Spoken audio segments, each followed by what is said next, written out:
Sur l'exploitation, on a une stratégie d'autonomie et d'indépendance. On a 90 vaches, c'est pas tellement élevé par rapport à ce qu'on voit dans le paysage. Mais on fait le choix de tout faire. On a très peu d'intervention extérieure. On est autonome sur tout ce qui est technique au niveau de l'élevage, sur le parage des animaux, tout ce qui est dans les champs, on est autonome dans les cultures aussi. Nos valeurs, c'est le travail familial, c'est cet équilibre entre la vie perso et la vie professionnelle, c'est le bien-être animal, c'est le climat, c'est les performances de nos animaux.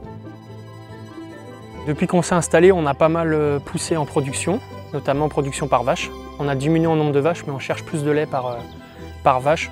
C'est pouvoir vivre de son métier convenablement et de se libérer du temps. Parce qu'on est encore jeune, on a notre vie à construire, donc on veut se libérer du temps pour ne pas s'enfermer dans notre travail.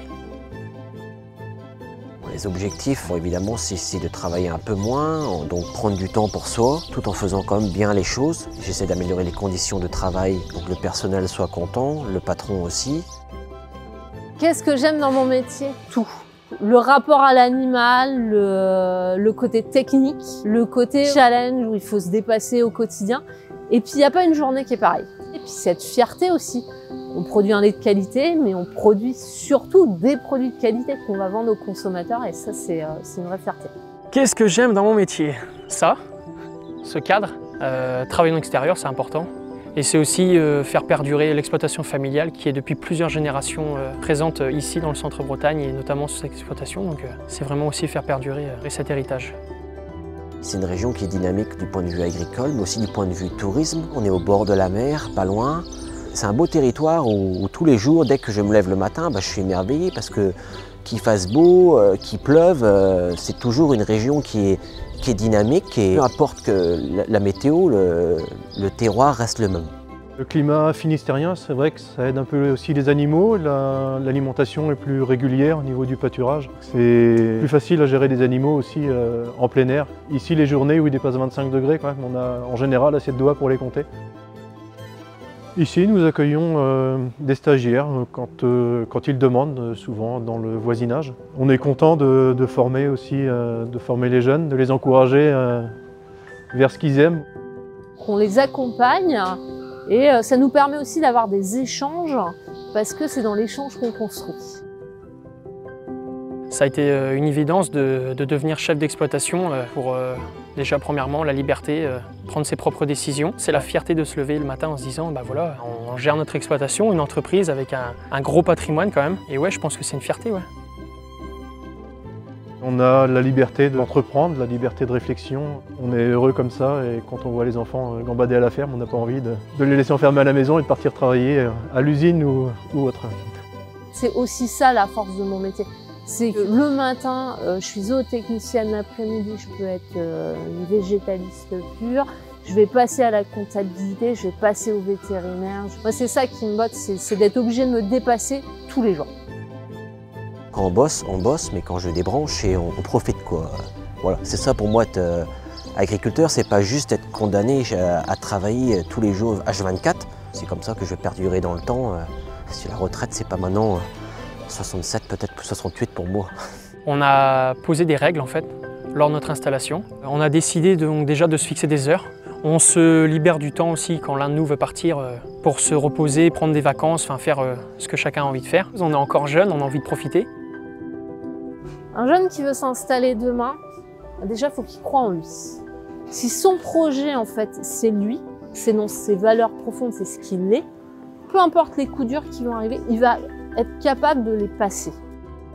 C'est important d'aller voir ailleurs comment que ça se passe, découvrir un peu le métier. Le métier est très vaste, il y a plein de choses à apprendre. Donc je pense qu'il est important avant de s'installer d'avoir travaillé en extérieur, que ce soit dans d'autres exploitations ou dans le paragricole ou dans d'autres domaines. Pourquoi être dans une coopérative ?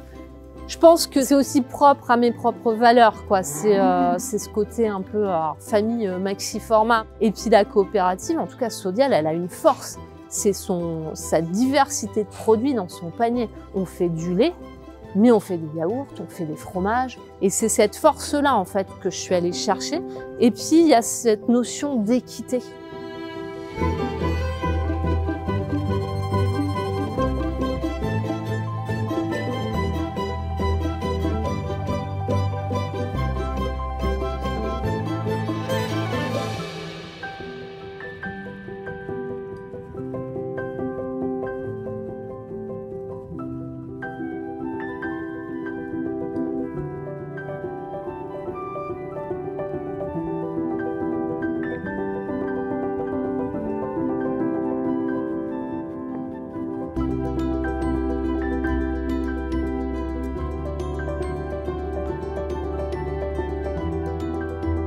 tous les producteurs sont collectés.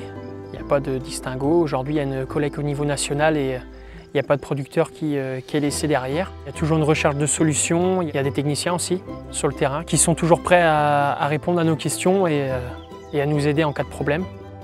Depuis que je suis à la coopérative, j'ai quand même créé un réseau, j'ai commencé à connaître quand même pas mal de monde maintenant, parce qu'il n'y a pas que ici qu'on sait faire du lait, il y a partout en France. Et à chaque fois que j'appelle, j'ai des réponses, quelqu'un est là à me donner des informations, et c'est vraiment un point très important. C'est vrai que tous les salariés de la coopérative, que ce soit les techniciens froid ferme, les techniciens lait, c'est vraiment, nos salariés, c'est peut-être un gros mot, mais c'est un peu la réalité et on a vraiment plus un lien du fait d'être dans la même entreprise. Pourquoi j'ai voulu être élue?